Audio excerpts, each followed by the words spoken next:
to give a big round of applause for Eric Torres.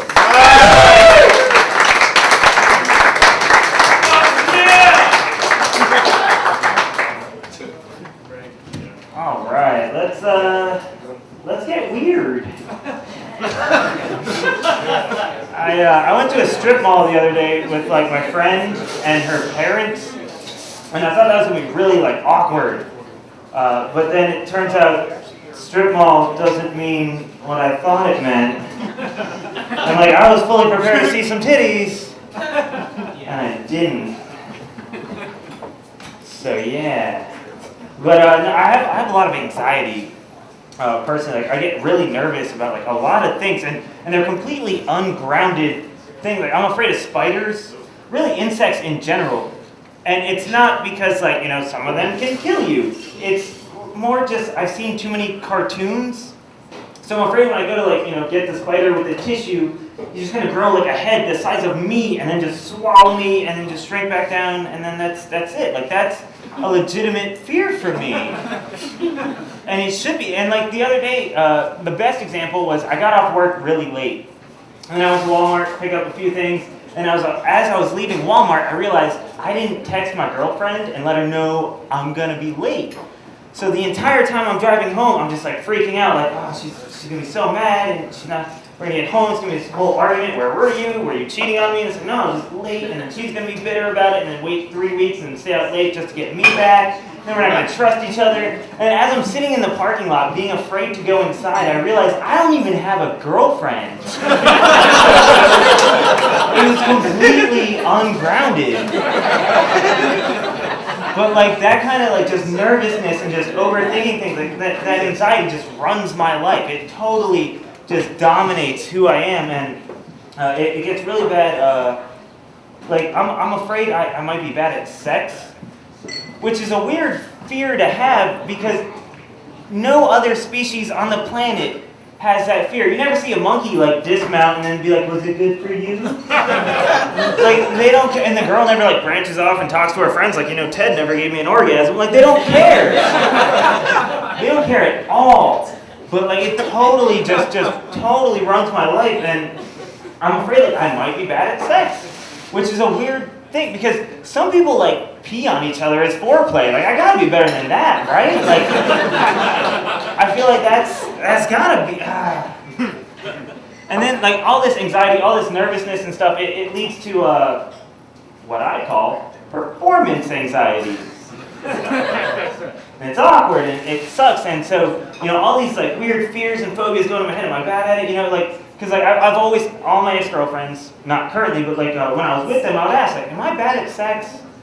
And they're like, baby, no, you're fine. But they always use like the same tone my mom would use when she would tell me, you're a catch. You know, like it's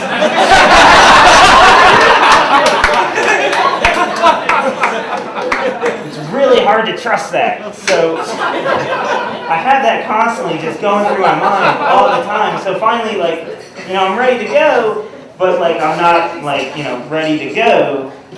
And then the girl's like, what's wrong? And you can never just tell them. So you got to make up an excuse. You got to be like, oh, well, you know, nothing's wrong. It's just, you know, you're already here. You're already naked. I've already taken a few pictures. Like, you're willing to have sex with me. I'm going to tell my friends about it anyway. So why not just save ourselves the exhaustion, you know? I'm not broken. I'm just lazy. That's all it is. Just lazy. So it just, performance anxiety, it's a huge deal for me, and I worry I might be bad at sex because I found out recently women aren't the only ones with a G-spot. Apparently men have them too. And I'm not 100% that I'm bad at sex, but if after 23 years I can't even find my own, maybe I'm not the dude that should be poking around in there. I don't think, because like the whole time she's like, is that it? And they're like, no. And you're like, how about that? And it's like, no. It's just... And the whole time, like all I'm really thinking is I should have clipped my nails today.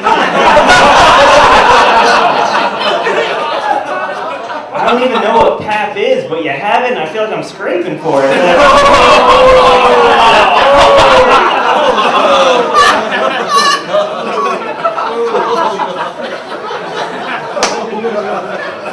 So I was having sex this one time, well, trying to, and my performance anxiety kicked in with this girl, and I had to think of an excuse, so I was like, I don't have a condom, and she goes, be careful.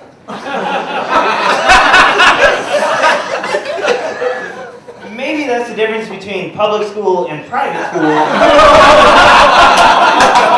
I always thought condom meant careful, and not careful meant you get your own stand-up or your own special on MTV, 16 and pregnant. And so I get worried about all of that, and then it's like, what if she does get pregnant? Do I force her to have an abortion? Is that? But then I can't help but giggle. I never get past that thought, 'cause I giggle at the word abortion. It's just a weird word to me. Abort. It sounds like a really bad, SEAL Team 6 went in on a mission and it just failed. And it's just red leader, Operation Baby is a go. Red leader? Come in, red leader, and it's just command. I can't do this, man. I'm not ready. I didn't. And they're like, calm down, red leader. You wanted this mission. You signed up for it. You wanted it your entire life. It's I know. It's too soon. I'm not prepared for it. I didn't expect it, and it's gonna be permanent. It's just all right, calm down, rookie. We're gonna get you out of there. Abort. And then, because to me that's much better than picturing a dude with a whisk just getting in there, all arm and hammer. It's exactly. I like my version better. But then it's all right, so if she does get pregnant, doesn't have an abortion, then decides, I don't know enough about kids to, actually have kids. Because, to me, I still compare them to puppies, and... Yeah, and people get really upset when you say, oh, kids, that's easy, it's like having a puppy, and they get really, offended, and it's no, don't get offended. They both have wet noses. You have to, feed them. They're not potty trained. You have to give them exercise, and the best way to do that is just sit down and throw something. They'll bring it right back to you. It's fetch, but they get really upset, and it's no, that's. I understand getting upset. If I talk to your child the way I talk to a puppy, I understand. If I was just oh, come here, girl. Oh, she's beautiful. How old is she? 2? Oh, she is gorgeous. Yeah, can I let her lick my face? Oh, you're so friendly. Come here, yeah. All right, thank you guys very much. That's my time. My name is Torres.